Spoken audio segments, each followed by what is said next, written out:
Hi, everybody. I'm Gustavo, the host of the Enabled Disabled podcast. It is my great pleasure and honor to have Shelly Rosenberg on the show today. Shelly is an award-winning interior designer.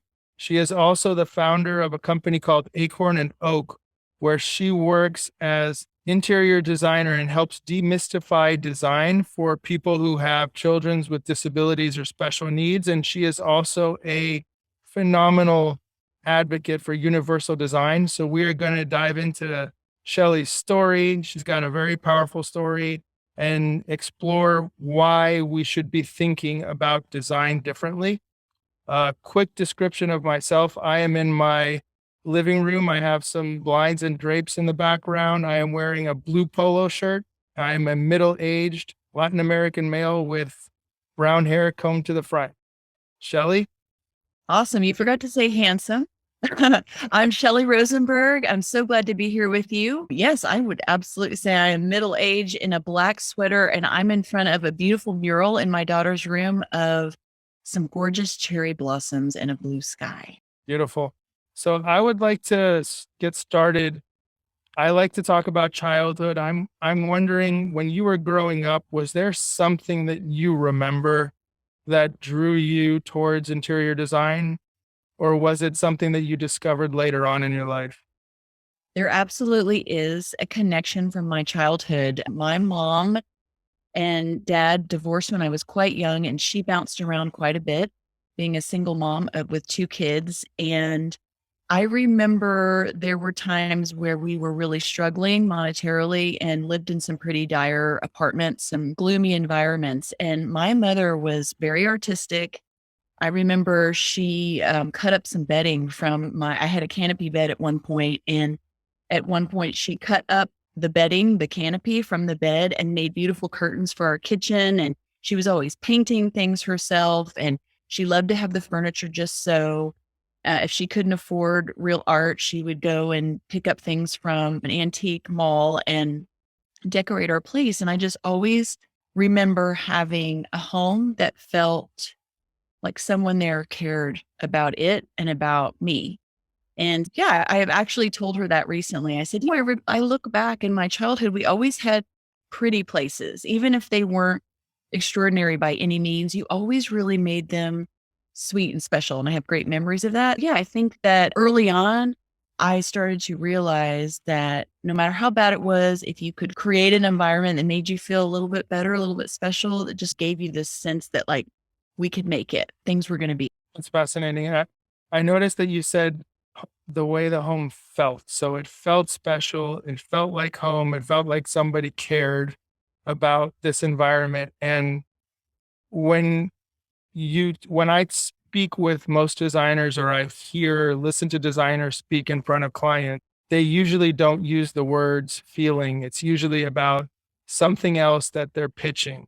So it's fascinating that did you make that connection in your practice, or was that something that came later? I'm consciously making it more of a connection now that you bring that up. But as we're going to speak later about my niche, Acorn Oak, it really is based on looking at interior design through our senses. And that is how we feel and experience our world. Sight is one of those five senses. And I think most people expect interior designers to talk about what your rooms look like visually, or how they function as far as furniture layout or traffic flow or something like that. But there's so much more as to the way our environment affects us. And yes, I think that over the years, as I've invited people into my various homes that I've designed for myself, I'll have friends say to me, I love being in your home. I don't know what it is, but I just want to stay here. I just want to, curl up on this couch and spend more time with you. I really love how I feel in your space. And so there's a rabbit hole that we could go down about how to create spaces that feel a certain way. And I think looking at our senses and how we experience the world over and above just seeing for pleasure is a big part of that. And when was any of this taught in design school? Like, what was the main focus when you were? No, I don't remember anything being taught in design school that wasn't pretty concrete. So here are the colors, the primary colors, here are the secondary, here are the tertiary, things like that. Every once in a while, you'd hear something about feng shui or some ancient art of energetic design. And when I was going through design school, I remember thinking, oh, I don't really like feng shui principles because typically the way Americans design spaces, for example, in America, it's very common to put a swimming pool behind your home. In feng shui, you want a water feature to be out in the front of your home, not in the back. So I never thought much about that. But over the years, through my own experiences and then in serving clients, I had one couple tell me, you have redone our master bedroom and it looks beautiful and the kids' toys are out of it. And we actually feel like we have a real space that looks chic and sophisticated and is adult. But they were blushing a little bit. They're like, our relationship truly has improved because of the way we feel in this space and the way we connect on a completely different level, that we have this sanctuary that's all of our own. And I remember thinking, wow, somehow I'm doing this magic. And I don't know that it's me. I think it is a system that anybody can adopt. I think it just takes a little bit of a mind shift to think about what other things that make you feel certain ways and how to emulate that and recreate that within your living space. But that shift in the mindset is huge because it reflects on everything that you do, all the questions you have, the time that you spend getting to know the clients. It's not just about learning budget. Like you said, what colors you like, what colors you don't. You're really diving deeper into what are the things that move people emotionally? What are the things that bring them more wellness or bring them whatever it is that they're looking for in their space? That's right. And after watching the short film that you sent me, you'll have to remind me of the name of it so that your listeners can go find this. So it's not released yet, but it will be released. I don't think it has an official title, but it's part of it'll be an announcement. It's part of the Unfixed media series from Kimberly Warner. Yes. Yes. And I got a sneak peek of this and I got to watch it and my mind was blown because I kept thinking of all these new questions to put on my questionnaire now about how you feel in your body. Forget the space for a minute. Do you have headaches often? Are you sensitive to bright light? Do you need more light than the average person? Do you feel depressed if your home is dark? Like all these different questions to ask that have nothing to do with what color or textures you love. Really figuring out who we are as people and how we're operating and what challenges we might be living with on a daily basis. And then starting from that place, making sure that your home is a real sanctuary that works for you. And then at the end, like the icing on the cake, then we decorate. And I think this is it might confront some other colleagues and interior designers when I start spreading this concept. But ultimately, I think we're all so much better off if we can shift that mindset a little bit to, yes, aesthetics are super important. In fact, I'm not sure who adds to Maslow's hierarchy of needs, but they have added aesthetics to that pyramid now. So they can prove scientifically that aesthetics are very important to our health and well-being. But again, that's just the tip of the iceberg. There's just so much more. There is. And I think going back to my college days, I used to study a lot of philosophy and aesthetics, and they spoke about aesthetics and the aesthetics of art. It wasn't just a visual thing. So it did encompass all of the senses, not necessarily with just one piece, but in general. When you speak about aesthetics, we can broaden that to mean more than just a visual sense. Absolutely. Yeah. But you're right. Most people think of aesthetics as visual. I think commercial interiors are a little bit ahead of us on this. There are some really neat case studies on big campuses like Google or Nike or Amazon, where they are incorporating all kinds of sensory integrated design concepts within their campuses. Flowing water through the main lobbies, lots of green and real plants, more natural light, even if they have to pop in skylights to get more of that natural light. So people really they're flowing with the circadian rhythm of natural daylight instead of working under lights that confuse the system so that you're not sleeping well when you do have an opportunity to rest. And even scents. So there's the olfactory powers are incredibly important. And I think it's been considered a little bit of a marketing ploy to have a certain signature scent in a store or a facility. But there's such good research behind it that if you really did it in a smart way, that's just another really interesting way that designers can come into play to have nap pods and certain scents that are in the air that invigorate, but also calm.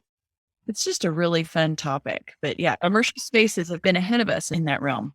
They usually are. I took a class on universal design from University of Buffalo several months ago, and one of the big topics was wayfinding. And it doesn't really apply as much to house unless you live in a state home, but it's interesting that they use scent, and they use like the running waterfalls to help people who are blind or have low vision to remember where they are. So if you know Yes. that the lobby has running water, when you start to hear it again, you have a better sense of where you're heading, and you can do the same thing with smell. It's pretty interesting. Oh, yeah, absolutely. I love the wayfinding aspect. That's something fairly new to me, too. I have not worked with someone with low vision, although interior designers right now are really focused in on aging in place and these certifications for working with the boomers who are now aging and also have discretionary income in which to hire a designer to help them stay at home longer. Not many people want to go into an assisted living facility. But yeah, there's so much that you can do with the wayfinding, including even textures of the flooring. So when you have carpeting and then you feel tile under your feet, you know that you've left a specific room and you're in a hallway. I think that's really fascinating. Absolutely. I'm curious to know, I have a sense of it. What brought you to starting Acorn and Oak, and what kind of helped shift your mindset going through this design process where you were so open to experiencing and learning about all these new design strategies? It truly started with my kids. My oldest now is 23. I also have a 20-year-old. And the girls had various learning differences that seemed to get more pronounced over time. Obviously, because it took a while for us to figure out what was going on with these kids. And then once they stopped masking and really were okay with acknowledging, yes, I need help in all of these areas, just so many symptoms started coming to light that needed I had to address them in some way. And both girls really, I'd say, are what I classify now as a highly sensitive person, which I think I am as well. And I know there's a big spectrum. A lot of us have strong preferences, but some people really have sensitivities that just, you can hardly live with them. They really become challenging. So anyway, as we were working with ADHD, depression, I found out my middle is on the spectrum. She's autistic, and she really had a ton of sensitivities with temperature, with lighting, certain textures. Her bedding had to be a certain way. And so over time and just raising my girls and trying to be a great mom, I realized that I was consistently changing the environment, not just in their rooms, but all over the house, to make sure that they felt supported and that their mood stayed lifted, because who wants kids that are melting down by the end of the day? Really, it starts where you have this problem. You have two girls who come home from school, they're completely wiped out. And so they're already way oversensitive because they've been trying to manage busy school day. And they get home and they're physically and mentally in pain. And like, how am I going to help my kids? And so that's when I started to realize that some people just need more functioning in their house. Then I had another child late in life. He's 9 now, and he has Down syndrome. And I thought, okay, I'm not going to have a neurotypical child, but that's okay. I know how I helped the girls, and Ronan is going to teach me all of these new things. And boy, has he. He's a completely different kid with all kinds of different needs. But really, I think the shift took place when I started meeting all the other moms in what I consider this special needs or disability community. And every kid I met, even if they also had Down syndrome, had completely different set of needs and challenges and abilities and gifts. And in talking with all these people, they're just so real. They're so deep and they're honed because we're dealing with really important life decisions. And if you haven't been through some of that, you may not realize. I started to feel like my traditional interior design business and then my life with this disabilities community and my own kids, just there was a disconnect there. And I thought maybe I need to leave interiors, which seemed at the time in my mind a little bit superficial, and change my life's work. Maybe I need to do something with the disability community. And then my girlfriends were like, Shelly, hello, like you can do interior design for us. We need so much help. We need baby proofing much longer. We need all these different things. And then I started meeting friends with kids in wheelchairs, and they're like, are you kidding me? Babysit for one day and try to navigate the world with a child in a wheelchair, and you'll know exactly how you can help us. And so I did. I just started looking into it, and I thought, this is it. These are my people. And this is who I want to work with. And these are the kids that I want to empower. And it just started from there. And I thought, okay, I'm going to start a new business and niche where I start to learn how best to help these families.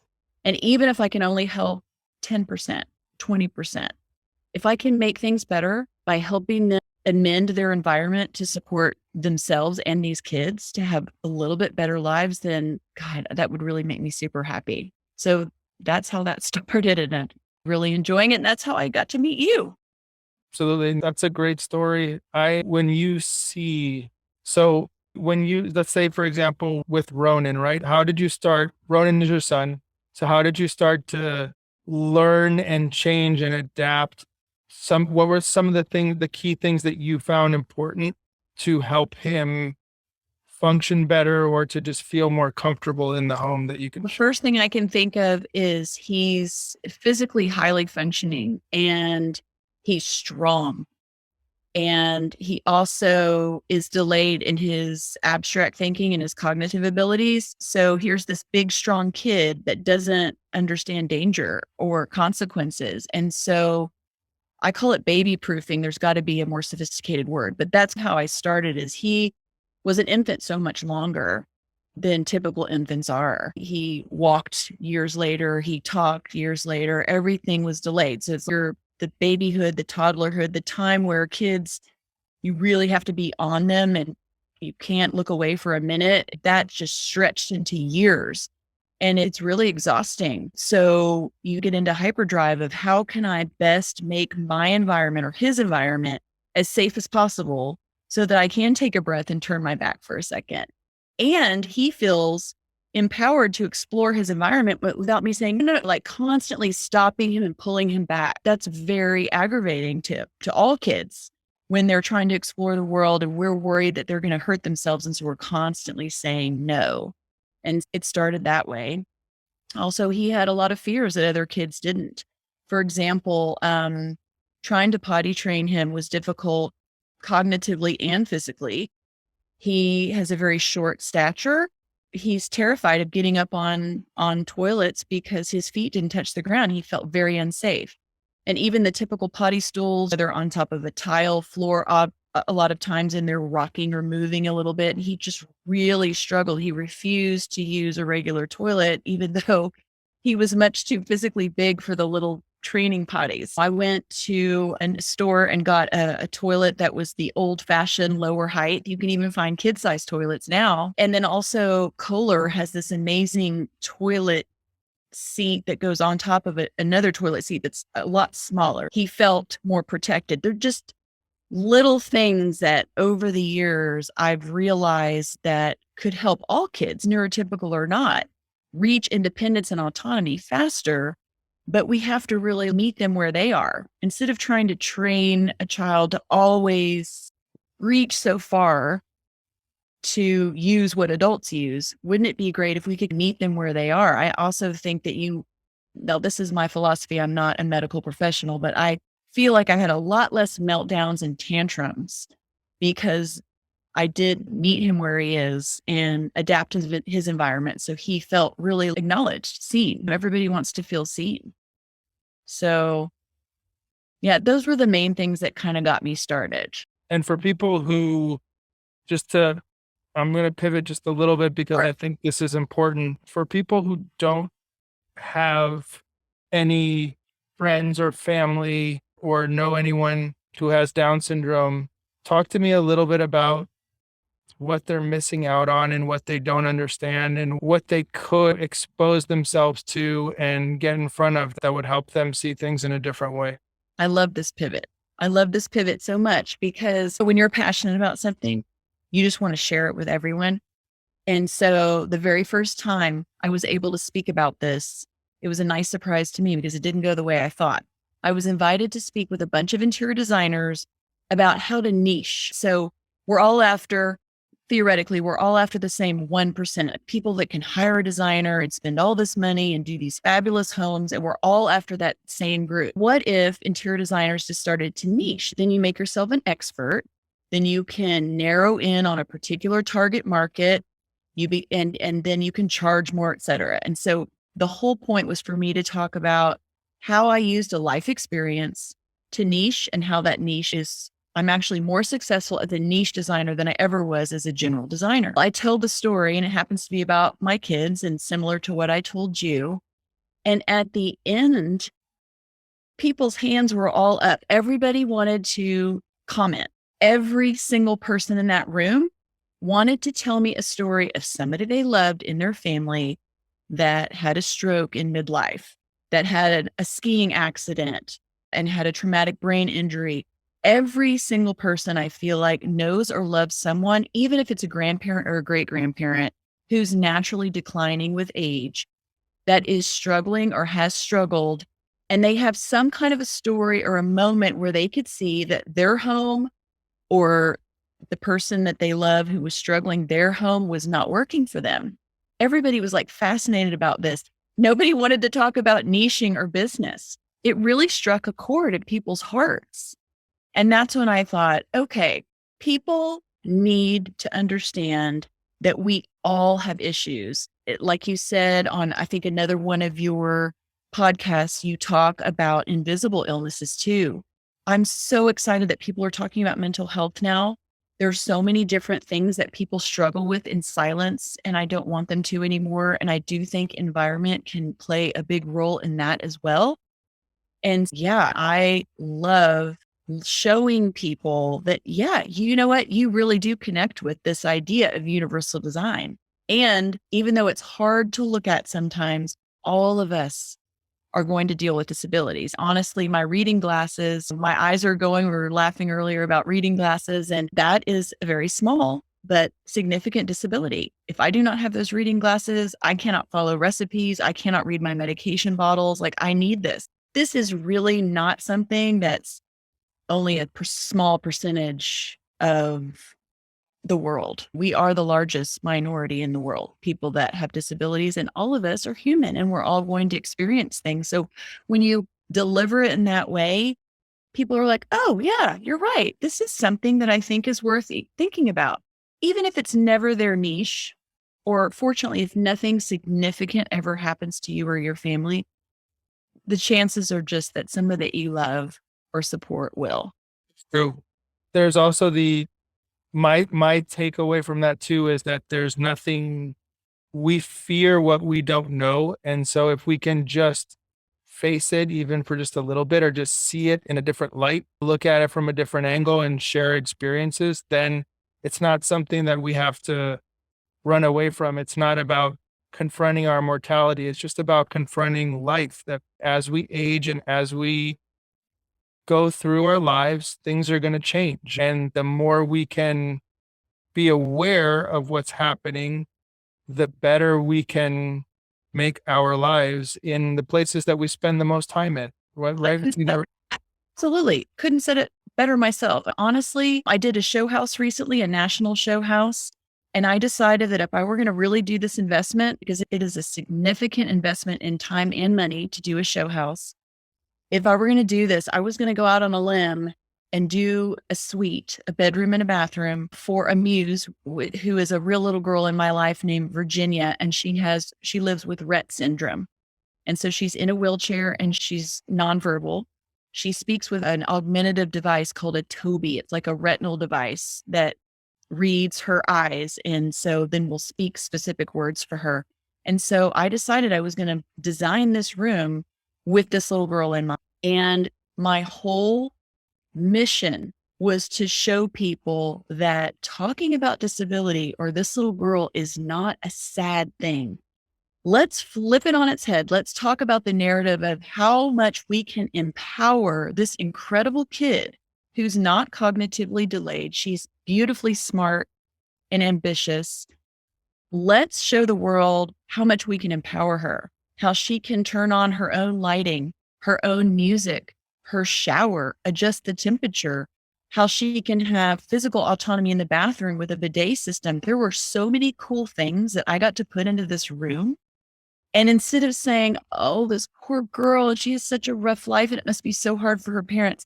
No, we really focused on, look at this incredible human being and all the gifts, how much she's teaching us and all the inspiration that we can glean from her. And it was such an amazing experience. I think we had 12,000 people come through that show house, and every single person that stepped into her room and I was able to explain what we did, they were blown away. They felt empowered. I'm telling you, no one left there feeling sad for her. There was no pity.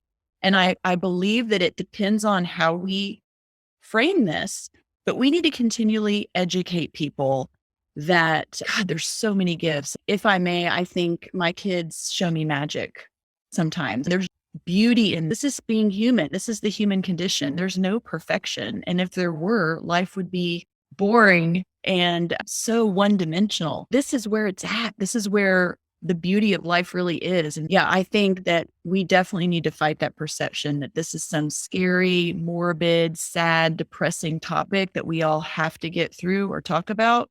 I don't think that's true at all. Which is, it's interesting because when you think of the ADA and you think of how people respond to it, and I remember doing, I probably shouldn't be making this confession, but I will.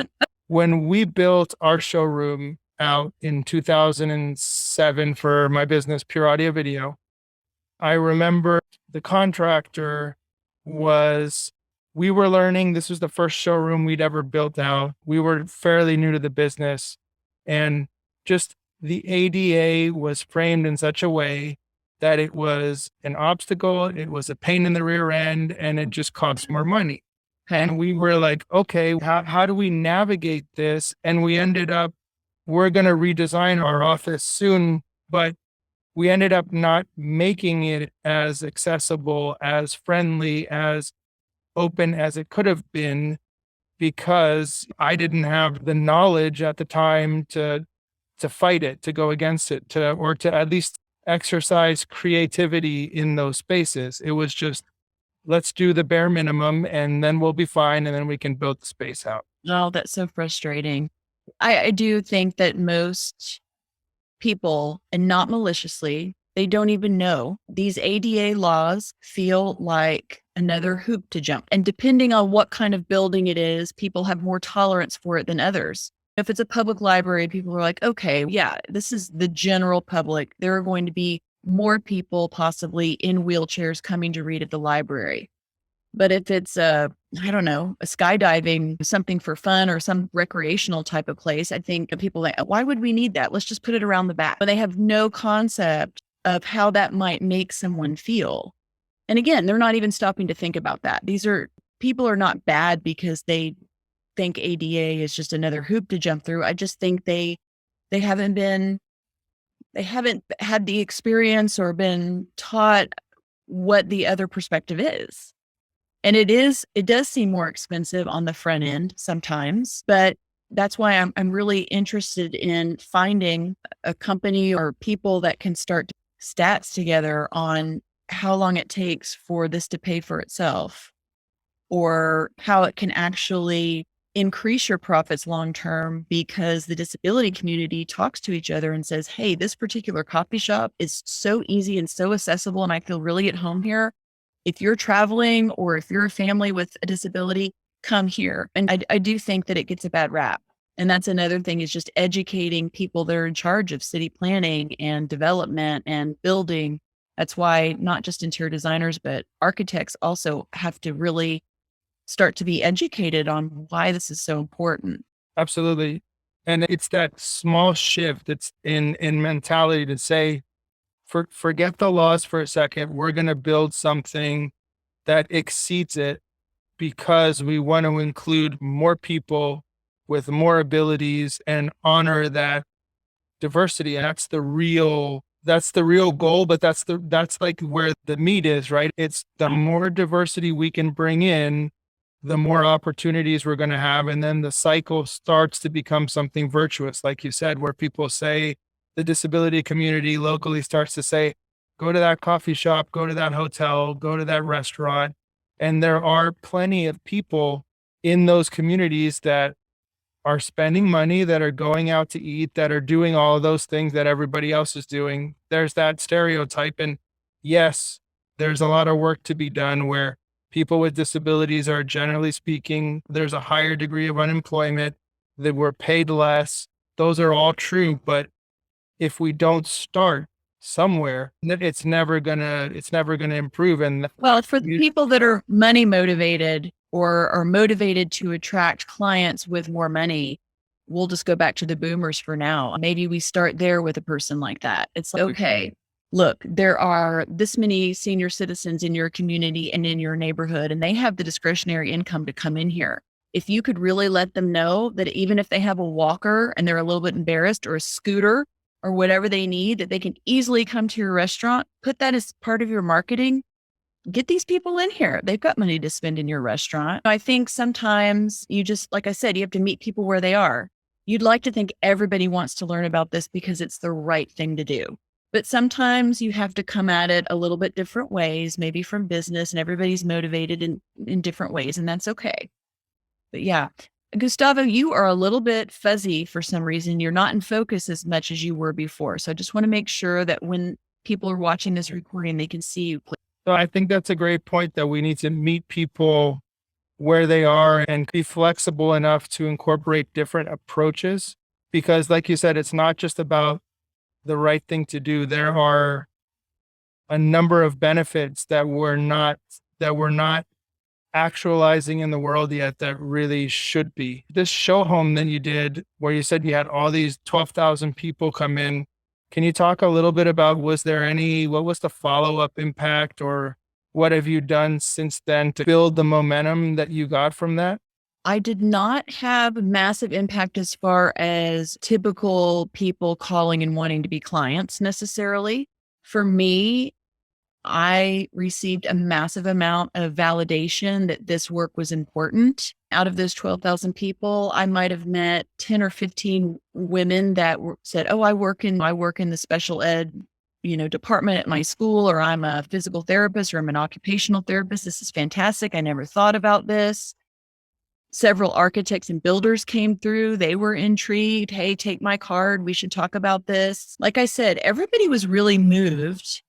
And most people were actually surprised that smart home technology could be used in association with disability. Again, just like with interior design on its own, I think people think of smart home technology as a luxury good, as something that you're going to seek out so that you can have fantastic Wi-Fi for your movies or for your gaming. But there's so much more to it than that. And I think it's just about getting the word out. There's a lot going on in the world right now. And some of these things take a while to trickle down into household knowledge. And so I think part of that is just keep talking about it, keep showing up where the average person is so that they can see. I think most people now in America have adopted an Alexa or a Siri. And again, that's a good place to start to talk to people about this. I know that my son, he's been in speech therapy since he was born. So for 9 years, he's been trying to learn to articulate his words.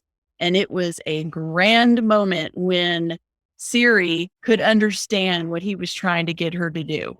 He was like, yes, because, he'll get on the iPhone and say, call so. And for so many years, she's just, "I'm sorry, I didn't get that." And it's just so frustrating. Yeah, the show house was very validating in that way. And then also what I loved was the press interest. So many editors we had 2 full press days where editors from all over the country came through. Most of them were on an iPad. So there's like an assistant with an iPad showing the editor your room. And so While they're looking at your room, you're behind the assistant saying, here's what I did and here's why. So many editors were like, okay, this is a whole new realm in their world of talking about design over and above aesthetics. They were really excited and they wanted to know more. And I got a lot of great press, even for some of the really top shelter publications like Architectural Digest. The editor, Amy Astley, she didn't say anything to me directly, but I heard her say, hey, team, take note. This is interesting. Every little seed that I'm planting like this, now Amy Astley, who's got this incredible, sexy publication, Architectural Digest, maybe this is on her radar. Now, is she going to publish someone like me? Probably not. But maybe she's out there now searching for really high-end design that's mind-blowing, that also has smart home technology, or possibly a celebrity that has someone in their family that's struggling with a disability, or someone like Michael J. Fox, who is struggling with the Parkinson's. We're out here and this needs to be discussed. And so that was my favorite part, is really just opening minds to, wait a minute, this is cool, because what else are you saying about the other rooms in the show home? Wow, this is really dramatic. Wow, this is theatrical. Everything was beautiful and well done. But does it have a message? Is it improving or empowering a life? Possibly. But I just thought that was an exciting validation for sure. That's super exciting. And you might get published. We're early adopters in this space. So the fact that people in a really well-known, super popular mainstream magazine are starting to take note, means that something is happening, right? There's some wheels turning in the background that maybe we don't see, that maybe in a year, maybe in 2 years, maybe in 6 months, something's going to start to break through. I hope so. I even see that in the fashion industry, in industries that are typically looked upon as frivolous, possibly, or luxury, or just not super serious. With technology comes better research, and scientists are now finding the parts of fashion or interiors or art that really do have massive impact on who we are as human beings on this planet.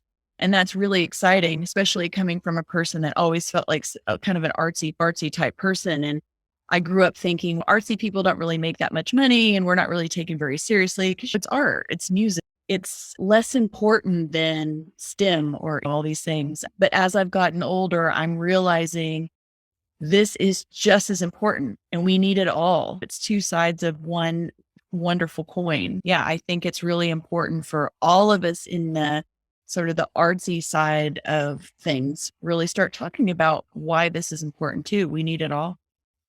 Absolutely. Working with and learning about the science and the engineering a little bit, just to see like what's out there. So when you are doing a project with an interior designer, let's say it's a home build, there's so much out there that it's impossible for any one person to know. I love it when an interior designer brings on specialists, like a lighting designer, for example, because an interior designer may know a lot about lighting. That's fair. But a lighting designer, somebody who that's all they do every day, is going to bring something unique to that project that you will not do. And so it's about knowing when to step out of the way and bring somebody in who could add so much value to a project that wouldn't be there without that team. Oh, absolutely. And I've seen that happen. A lot of interior designers now have become brands. Everybody wants to be an influencer or a brand.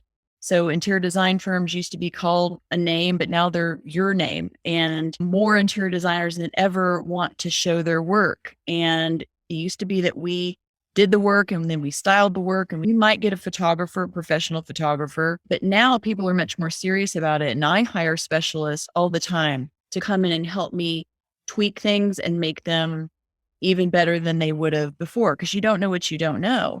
And that's what I've decided to do, is start to reach out to my colleagues and offer myself as a consultant to come in and help them, because let's be real. And when you are an interior designer, you may only have a handful of clients in your whole career. that actually have really specific special needs, and you might feel stumped. But that's okay, because there's hundreds of thousands of interior designers out there. And if each one of them calls on me to come in and help them work out some challenges, then I feel that this mission, number one, gets scaled faster because more designers are opening their minds to getting this special help. And then once they've learned it from me, they've got it for the next person, possibly. And so there's only so many people I could teach. There's only so many families I can work with. But if I can talk to interior designers and architects and builders about this, then I'm hoping that this idea of why universal design is important to begin with starts to happen just more fluidly. Absolutely. Can you tell us a little bit more, just dive in a little bit more detail into some of the other things that you're doing with Acorn and Oak? I know that there's some products there. Why did you develop talk a little bit about what you're selling product wise and why you developed them? What's the benefit? So there are really two products that I focus on. One is a mattress. So there's a lot of new books out on sleep and why sleep is important. And a big part of your sleeping is your foundation and what's on your bed. And with Ronan, I mentioned this before, his potty training was delayed. And a lot of kids that I've come to know and really love may always deal with incontinence. That may not be something that they'll ever be able to control. And I just realized that we needed help. I'm thinking at the time, moms need help with this daily task of changing sheets when your child is having an accident every night. And so every morning you're having to strip the bed, and it takes its toll. It's a lot of time and energy and laundry, and it's not good for the planet, etc. My husband grew up with a good friend who owns a bedding company, and she has lots of different things that she manufactures. And I went to her and I said, I want to create a mattress pad that's organic and that's not crinkly and noisy and plasticky. And she said, well, I've got this mattress pad that a prototype that I've been working on for hotels that sort of absorbs like a diaper. So it keeps the mattress dry, but it doesn't let anything spill onto the floor or get onto the rest of the sheets and all this. So we started talking about what that would look like. And she calls this mattress pad the lily pad. And I said, okay, I want to take your lily pad and I want to change its size and its shape so that we can use it on a daily basis without having to change the bed. So for example, I do lots of different sizes and shapes of the lily pad, but one of them is long and thin, in a long, thin rectangle.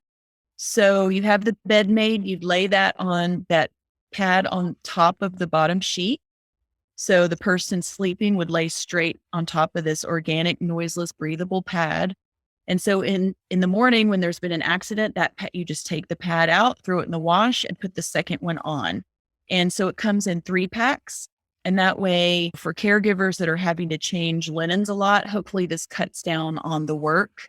Also, it helps kids that are struggling with this be less embarrassed. Say Ronan wants to go and spend the night over at a friend's, but he's embarrassed that he's still in a pull-up, or he's scared that he's going to have an accident in his sleeping bag over at a friend's house. These small little pads can just snuggle down in his sleeping bag, and you'd never know. Or in a nap, what do you call it? Like the nap mats at school. They can even line car seats or wheelchairs just in case there's some kind of an accident in the car and a seat. So just trying to think of something that was practical and would help people feel empowered and also lessen the burden a little bit on caregivers. And then the other thing that I really wanted to do was a weighted blanket. I'm very sensitive to plastic smell. I personally I can smell like really small smells. Like my family's like, how do you smell these things? I'm like, I don't know. I just do. Plastic pellets in the weighted blankets really bothered me. And so again, I had Rebecca with Down, etc., help me come up with an organic weighted blanket that's full of glass sand. So there's no plastics. It's hypoallergenic. All the fabrics and the batting is all clean, non-toxic. And again, it was about sizing to me because kids in a wheelchair out in the world, kids with autism, you can't lug a 20 or 30 pound weighted blanket from your bed to the classroom. So I wanted to make these really small weighted blankets that I call like lap pads. My smallest is a 22 by 22. It can sit on the lap of someone in a wheelchair. And again, it's non-toxic and easily washable. But really what it does is this weight helps your body feel pressure like a warm hug. And so it releases dopamine and serotonin, and it helps your autonomic nervous system have a sense of relaxation or letting down.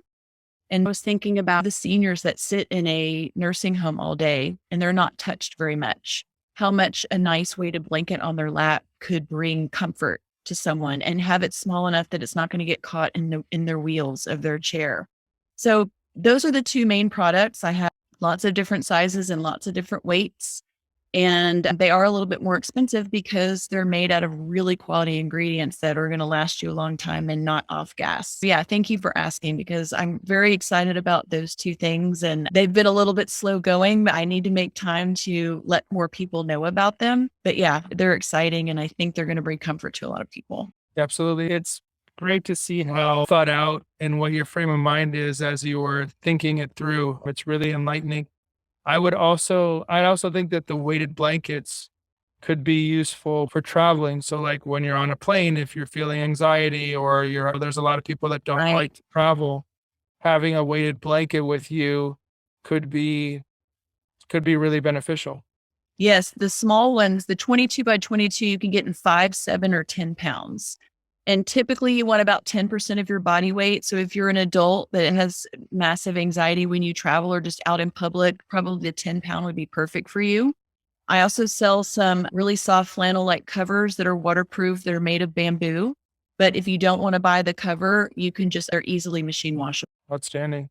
What is next on your horizons for any up and coming projects that you can talk about? Or Yes, as more people in the community have found out that I'm specializing in this, I've had a few nonprofits reach out and say, hey, we're doing a project with someone in a wheelchair. Or, for example, there's a fantastic group called Dwell with Dignity, which, I mean, their name says it all. They started out working with single families that were rehabbing from homelessness.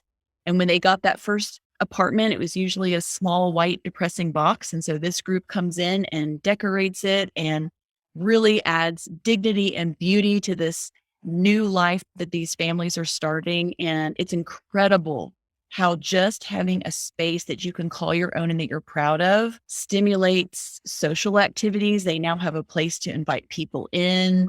Their community gets stronger. And so anyway, Dwell with Dignity is working with a few schools. There's one particular high school that is a choice school in the district, and a good percentage of the school kids come from low income families.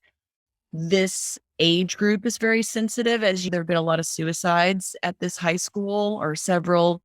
And so the kids got together with the faculty and decided they needed an area in that high school where if they were struggling, they could go to just check out or to connect with another student and have some quiet time or just some community time. They asked me if I would come in and work on like a sensory corner for these kids with some cool lights, with maybe some headphones, maybe a swing, just an area where they can recalibrate and reconnect. And so I find those kinds of projects fascinating. I've had a little bit of trouble working with individual families right now because of COVID. And most of the kids that I'm in connection with are medically fragile. And so because of COVID, things had really slowed down with my residential projects.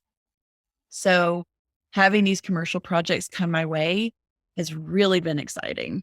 And just to see how a space that I might create can serve not just one family, but maybe hundreds of families feels really good. I bet it does. I'm happy to hear that. And it's also, you're doing the variety of projects are just going to make you even better at tackling that many more obstacles and making sure that those kids, I'm looking back where we started, where you were talking about your mother and how she made your home feel special, or all the homes you were living, that she took the time to care, to make it beautiful, but to make it feel like home, you're bringing something similar in a different way to all of these other families. Like you're carrying on that tradition, which is Thank beautiful. you. Yeah, I really do think that. I think that unfortunately, a lot of these kids have parents that are working multiple jobs and they just don't have the opportunity or the bandwidth right now to create a safe space for that child. So if school can become that, and there's a special place in the school that becomes even more of a place where they can just either, like I said, either disconnect in a healthy way or reconnect and feel like they matter. I mean, that's what this life is about. And every time I see something like this become successful and see how happy people are and how it does change lives, it just makes me want to continue. I may be one of the few doing this as an interior designer, but by no means I'm a real expert. I mean, every single person that I meet has a different challenge. I just am really good at learning on the job, and I'm learning how to better vet each person that I meet and find out faster and faster how best I can help them. Because, like I said, I could meet even if I just did this only for kids with Downs. Every kid is so different with Down syndrome. There's no way I could really ever know the full gamut of what one person would need. That's what makes it interesting too, though, is because each person's going to have something a little bit different. I'm going to continue to bring my experience, but then, gosh, they're always teaching me so many more lessons. But I think the muscle that you're really exercising is empathy and letting that guide and frame all of the creativity and going after different sources of information and experts, et cetera. But it's really your empathy to be able to put yourself in somebody else's situation and mindset and see what they're going through and then solve it, which is Yes. Thank you so much for having me because it's so much fun to talk with you. And I know we're going to have many more conversations in the future because, like I said, this is such a rabbit hole. When I look at sensory design, I think I may have a book in my future. I feel like I'd have a chapter for every single sense that we have and how we can mend our environment with that sense in particular in mind. And there's a lot of things that we can do that are inexpensive and not complicated. It's just like you said earlier, it's a matter of mind shift. And then there are also options that do require more investment, but just to know that you can start somewhere and let that build and that we can ask for help. I think there are people that don't realize too that there are a lot of companies and grants and Medicare and other ways that through occupational therapist or physical therapist, sometimes these remodels can be funded. And I'm still learning about that as well, but there is help out there if you need it. absolutely. So if there are architects or designers, builders, or just people who would like to reach out, connect with you, hire you, how do they get in touch? I've got a website. It's just acornoak.com. And all my information is there. And even if they're not sure it's something that they really want to explore, but they just want to say, I love what you're doing and I'd love to support you in some way. Let me know if you ever need an elevation drawn or if I can ever offer my services in any way. I think that would just be great. Not everybody is going to be moved by the same things, and that's okay. But I know when I meet somebody that's super passionate about a topic and super lovely, sometimes I'm just like, just let me know what I could do to help you. I'm great with marketing or this or that. And so as a community, I just think if anybody's interested in helping at all, I'd be super grateful. Amazing. I really appreciate the time. I'm looking forward to all of your future books and hopefully some TV shows and whatever it is you do. I'm looking forward to it because I think you're really an impressive human being, and I'm super happy we connected. And thank you so much for taking the time to do this. I am too. I am very thankful for this new friendship, and I look forward to talking to you again really soon.